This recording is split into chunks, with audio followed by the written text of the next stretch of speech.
옆 사람하고 인사 이렇게 나누도록 하겠습니다. 당신은 참 귀한 사람입니다.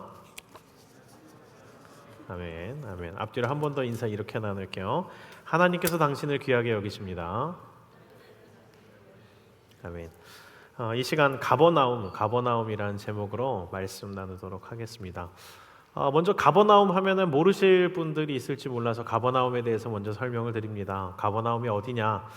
이 가버나움은 이 이스라엘 지도상 가운데에서 갈릴리 호숫가 아시죠? 갈릴리 해안가의 북쪽에 위치해 있는 마을로서 예수님 당시에는 매우 번화해서 그 마을 가운데 세관도 있었고 큰 회당도 있었고 주민들도 꽤 많이 살았던 그런 대도시 중 하나입니다.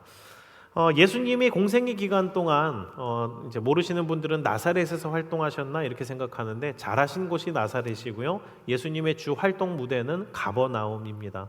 이곳에서 예수님이 수많은 이적들을 행하심으로써 그곳에서 예수님께서 그리스도이심을 전지전능한 하나님이심을 많이 드러내셨습니다. 그래서 예를 들자면 이제 복음서에 나와 있는 것만 정리하자면 그렇습니다. 수많은 가버나움에 있는 회당에서 설교를 많이 하셨고요. 문둥병자를 고치셨고 그곳에서 중풍병자로 누운 그런 종을 낫게 하시는 사건도 여기서 일어났고요. 베드로 장모의 열병을 고쳐주신 사건도 가버나움, 그리고 회당장의 죽은 딸을 살렸던 사건, 그리고 혈루증 여인 사건 다 이 가버나움입니다. 그리고 맹인의 눈을 뜨게 하셨던 것도, 손이 오그라든 사람을 펴게 하신 것도 다 이 가버나움에서 일어났었던 사건들입니다. 그러니까 이 가버나움은 어떤 곳인가요? 쉽게 말해서 이스라엘의 모든 지역 가운데에서 예수님이 가장 많은 공생의 기간을 보내셨고 사역을 하신 곳, 이곳이라는 것을 좀 염두에 두고 오늘 말씀을 들었으면 좋겠습니다. 먼저 영화를 하나 소개할까 합니다. 2018년에 개봉한 영화 중에서 가버나움이라는 지금 포스터 나오죠. 이 영화가 있습니다. 이 영화가 이 개봉 당시에 대단히 큰 화제가 됐었습니다. 우선은 그 작품성을 인정받아서 국제적인 영화제에서 하는 상을 아주 많이 받았어요. 하고 조사를 해보니까 이렇더라고요. 48회 로테르담 국제영화제 관객상, 그리고 아시아 태평양 스크린 어워드 감독상, 그리고 스톡홀름 영화제 최우수 각본상, 그리고 밀벨리 영화제에서 금상을 탔고요. 칸 영화제 제일 유명하죠. 칸 영화제에서 심사위원상 등 엄청나게 많은 상들을 수상한 영화입니다.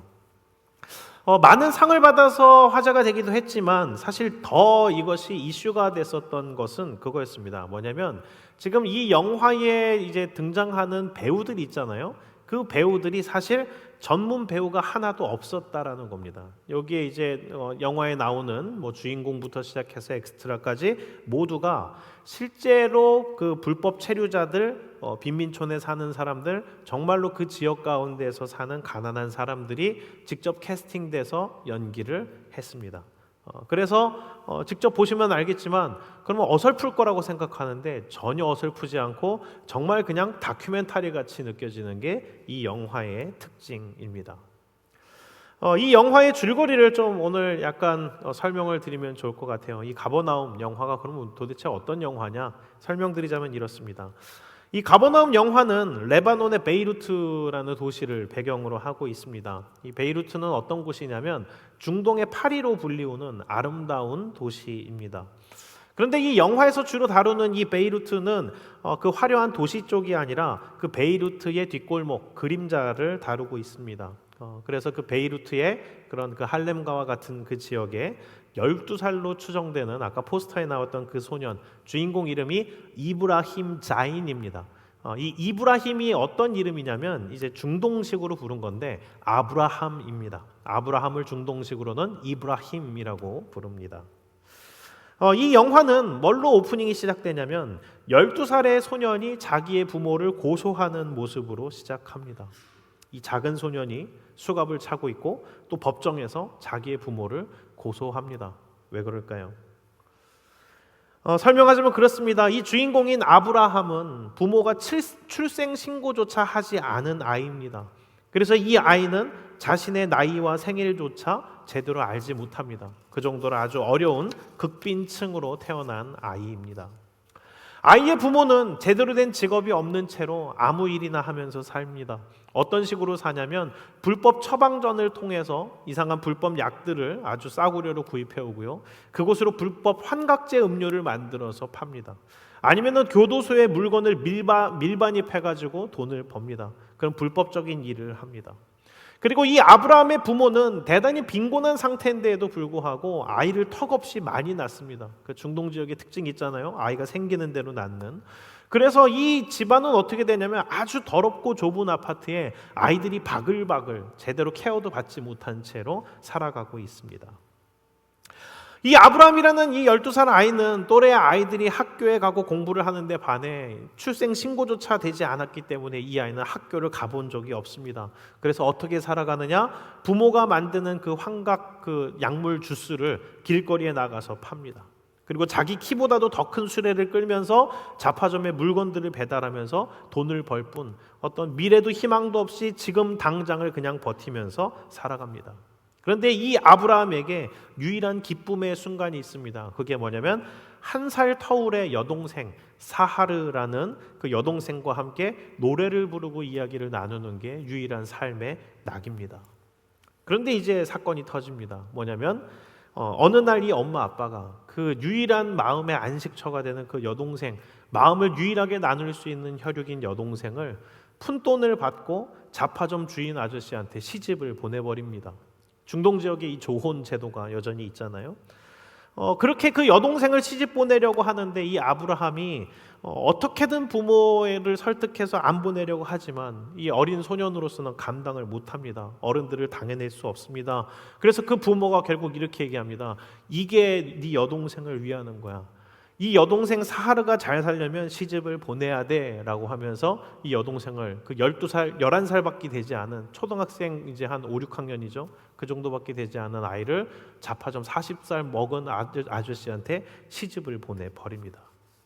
여기에 너무 환멸을 느끼고 상처를 받은 이 아브라함이 이제 가출을 해버립니다. 그래서 무작정 도심지로 나와서 거리를 배회하다가 어떤 만남을 갖냐면 불법 체류자 미혼모인 라힐을 만납니다. 이 라힐도 성경 이름입니다. 성경에 나오는 라헬을 중동식으로는 라힐이라고 합니다. 이 라헬은 어떤 사람이냐면 에티오피아 출신의 불법 체류자로서 레바논에서 이제 어린 아기, 아빠가 없어요. 미혼모예요. 누가 아빠인지를 몰라요. 어린 아기 요나스를 키우면서 어렵게 생활을 하고 있었습니다. 근데 이제 식당에서 애를 돌봐줄 사람이 없으니까 식당에 화장실 한 칸을 마치 아이를 키울 수 있게 하는 것처럼 그 변기 위에다가 대충의 어떤 그물이랑 이런 거 설치해 놓고 화장실 문을 닫아 놓고 아이를 1시간 정도 냅뒀다가 식당 일 보다가 다시 돌아와서 다시 보고 이런 식으로 되게 어렵게 키웁니다. 근데 마침 돈도 없고 아무것도 없던 아브라함이 이 여자를 만나서 밥을 얻어먹고 그 아이와 놀아주는 상황 가운데에서 이 여자가 그럼 아브라함, 요나스를 같이 돌봐주면은 내가 너를 돌봐줄게 해서 서로 같이 어울려서 살게 됩니다. 참 다 빈곤하고 어려운 사이지만 서로를 상처를 보듬으며 같이 셋이서 지내는데 이때까진 그나마 그래도 행복한 시간을 보내는 듯 보입니다. 그런데 어떤 일이 일어나냐면 그 라헬이 어느 날 시장에 갔다가 불법 체류자 신분인 게 발각돼서 감옥에 잡혀 들어가게 됩니다. 라헬을 대신해서 요나를 돌보고 있던 아브라함은 라헬이 도와오지 않으니까 당황합니다. 당장 애기 분유를 먹여야 되는데 어떻게 먹여야 될지 모르겠습니다. 기저귀를 갈아줘야 되는데 기저귀를 갈 줄 모릅니다. 본인 한 몸 챙기기 힘든 이 어린 아이가 더 어린 아기를 돌보는 것은 정말 너무나 힘든 일입니다. 하루를 기다리고 이틀을 기다리지만 연락도 없고 돌아오지 않는 라헬을 대신해서 이 아이를 어떻게든 키워야겠다라고 생각해서 홀로 이 아이를 계속 돌봅니다. 그런데 돈도 없고 책임질 능력도 없는 이 아브라함이 어떻게 이 요나스를 돌볼까요? 자기가 배운 것을 합니다. 어떻게 하냐면 이 아브라함은 자기가 그토록 증오하던 부모가 했던 일을 고스란히 답습합니다. 그 아기의 발목에 줄을 매서 집안 한 구석에 묶어놓고 혼자서 방치한 채 일을 다녀옵니다. 일을 나가서는 불법 처방전을 통해서 받아온 약물로 환각 주스를 똑같이 만듭니다. 아니면 옆집 아이의 분유를 훔칩니다. 아니면 상점에 그런 물건들을 도둑질합니다. 그렇게 겨우겨우 하루하루 버텼는데 결국 더 버틸 수 없다라는 생각이 듭니다. 그리고 이 아브라함은 어떻게 하는가? 이렇게 생각합니다. 결국 이 아이를 키우기 위해선, 살리기 위해선 이 아이를 좋은 곳에 보내야 돼. 그래서 스스로 독백을 합니다. 요나스를 위해 얘를 보내야 돼. 그래서 그 아기를 외국에 팔아넘기기 위해 시시때때로 아이를 호시탐탐 노리던 그 어떤 주변의 장사꾼에게 이 요나스를 돈을 받고 아브라함은 넘깁니다. 그러면서 이 독백을 하는 거죠. 요나스를 위해서 이 아이를 보내야 돼. 어느새 자기 아버지가 했던 말을 자기 스스로 되뇌고 있는 겁니다. 요나스를 보낸 다음에 이 아브라함은 자기 집으로 돌아갑니다. 근데 집에 돌아가고 청천벽력과 같은 소식을 듣습니다. 뭐냐면 자기의 그 기쁨이 되는 여동생 사하르가 너무 어린 나이에 임신을 하고 아이를 낳으려다가 잘못해서 죽게 된 겁니다. 그 소식을 듣고 이 아이는 분노를 해서 아브라함은 그 사하르의 남편을 찾아가서 칼로 찌릅니다. 그리고 소년교도소에 수감됩니다. 영화 이 가버나움은 어려운 환경을 이겨내고 잘 살아가는 소년의 성장기를 다룬 영화가 아닙니다. 정말 있는 그대로의 막막한 현실, 멀리는 전쟁과 기근, 재해로 인해서 삶의 터전이 망가진 사람들과 가까이로는 지금도 도시 어딘가에서 실제로 누군가가 겪고 있는 그 이야기들을 모아서 다룬 영화가 바로 이 가버나움입니다. 영화를 보시면 알겠지만 이 영화 가버나움에는 사람의 모든 절망이 고스란히 녹아들어 있습니다. 그리고 오늘날 우리가 눈 감고 있었던 도시의 뒷모습을, 그 오늘날 사회의 뒷골목을 너무나 적나라하게 보여줍니다. 이 영화를 만든 나딘 라바키 감독을 인터뷰를 했습니다. 근데 그 인터뷰에서 그 나딘 라바키 감독이 이렇게 얘기를 했습니다. 그 전문을 제가 읽어드리겠습니다.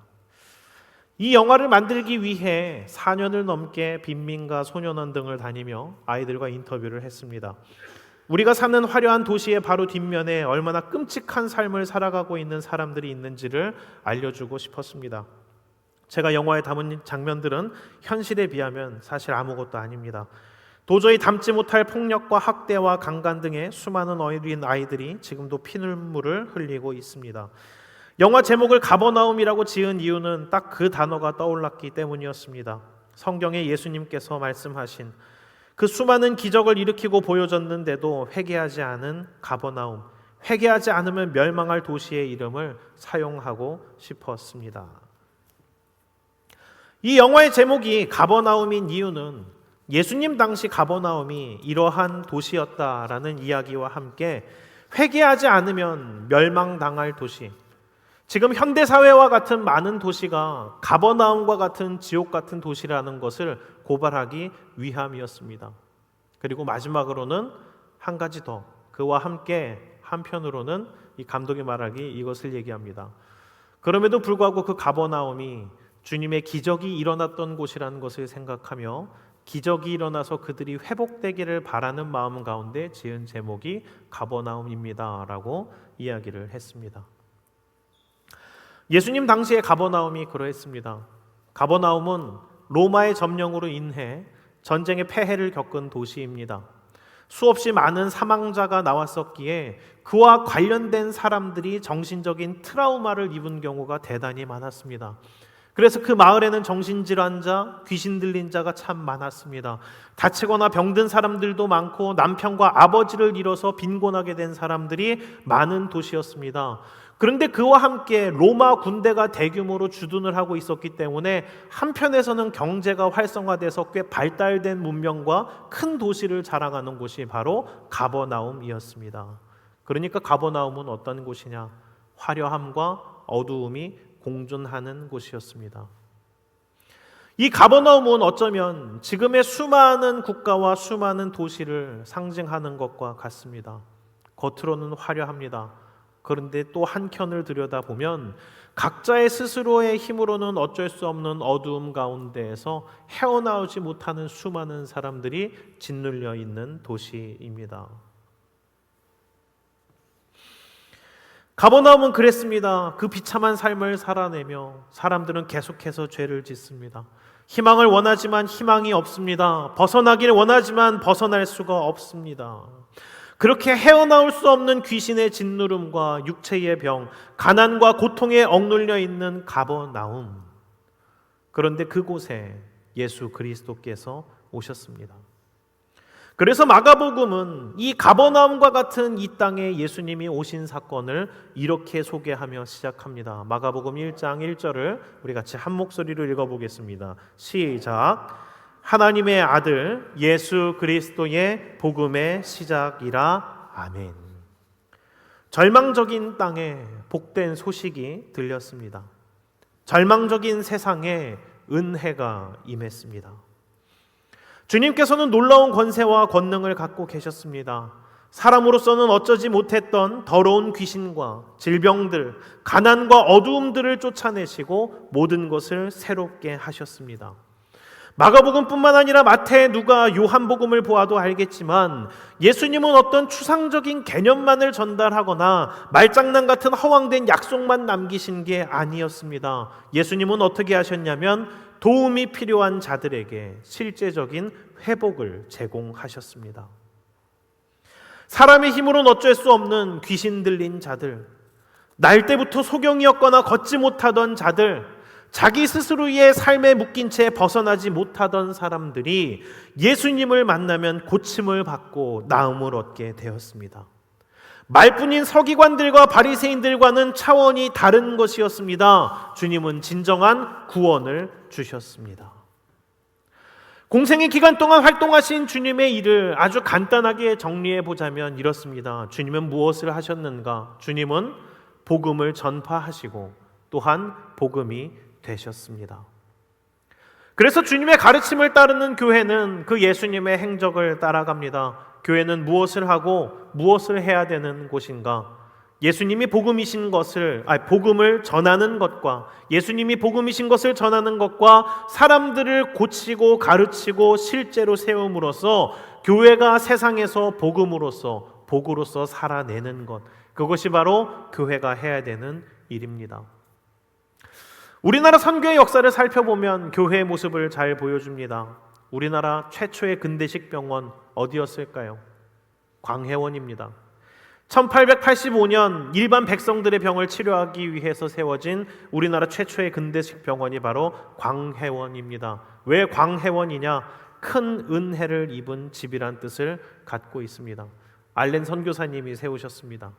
이 광해원의 이름이 나중엔 재중원이라는 이름으로 개명을 하였고, 이 재중원이 초반에는 조선의 재정을 통해서 국가기관으로서 운영이 됐으나 조선이 너무 가난한 나머지 이 병원을 운영 못한다고 해서 미국 국장노회가 운영을 도맡아서 합니다. 그리고 미국의 부호인 세브란스의 후원을 받으면서 이제 이름이 바뀌게 됩니다. 세브란스 병원, 지금도 신촌에 있죠. 그 병원이 바로 광해원의 변한 이름입니다. 한국인 최초의 의사는 누굴까 조사해봤습니다. 한국인 최초의 의사는 박서양이라는 분입니다. 이분은 왜 의사가 되었는가? 자료를 찾아보니 원래는 고종 황제의 주치의였던 에비슨 선교사가 이 박서양의 아버지 박성춘 씨를 고쳐줍니다. 가난한 백정이라서 세상에 그냥 일반적인 조선의 의원들은 잘 고쳐주지도 않고 돈이 없다고 괄시했는데, 황제의 주치의인 이 사람이 이 가난한 백정인 박성춘을 열심을 다해서 고쳐서 살려내는 것을 보고 완전히 감동을 합니다. 그래서 그 복음과 신앙과 신학과 의학을 받아들여 한국인 최초의 의사가 되신 분이 바로 이 박서양 님이십니다. 우리나라의 최초의 의학 시스템을 도입해서 의학교를 세운 곳 교회입니다. 간호학교를 세운 곳 교회입니다. 여성 최초의 인권을 향상시킨 곳 교회입니다. 한국의 근대식 교육을 세운 곳 교회입니다. 심지어 한글을 널리 전파하는 데 힘썼던 곳도 교회였습니다. 그래서 우리가 쓰고 있는 한글의 띄어쓰기를 만든 사람 누구인가? 스코틀랜드 출신의 장로교회 선교사 존 로스가 바로 띄어쓰기의 시초이고, 이후에 호모 헐버트 선교사와 기독교인 국어학자이신 주시경 선생이 같이 연합해서 연구하여 방점과 띄어쓰기를 완성시켜 놓습니다. 말씀을 마치도록 하겠습니다. 이 가버나움 영화의 마지막 즈음에 보면 이런 장면이 나옵니다. 살인 미수 혐의로 감옥에 갇혀있는 가 아브라함 앞에 교정선교회가 와서 찬양을 하고 있습니다. 그래서 철창을 사이에 두고 앞에 교정선교회는 찬양을 하고 악기를 연주하고 흥겹게 춤을 춥니다. 여기에 감옥에 갇혀있는 사람 중 몇몇은 그 음악에 반응을 하기도 하지만 아브라함을 비롯해서 대부분의 많은 죄수들은 여전히 절망 가운데 허망한 눈빛만을 보내고 있습니다.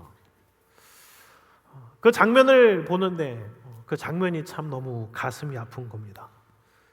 철장 밖의 사람과 철장 안의 사람들, 완전히 다른 세상을 살고 있는 듯이 보여지는 장면이 참 가슴 아프게 지나갔습니다.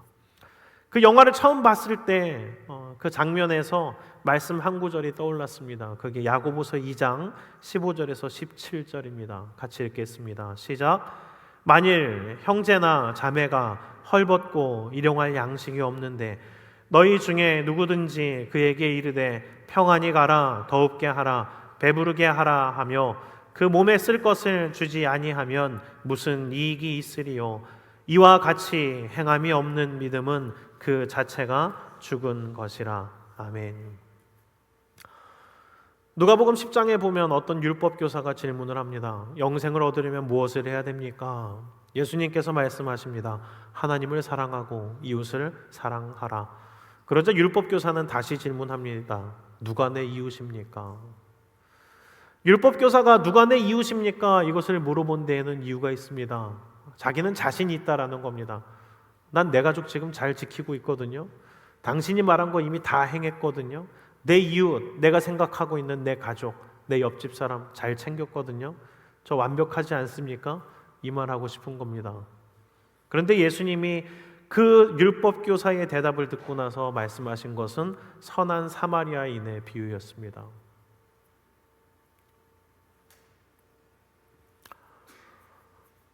이제 곧 있으면 크리스마스입니다.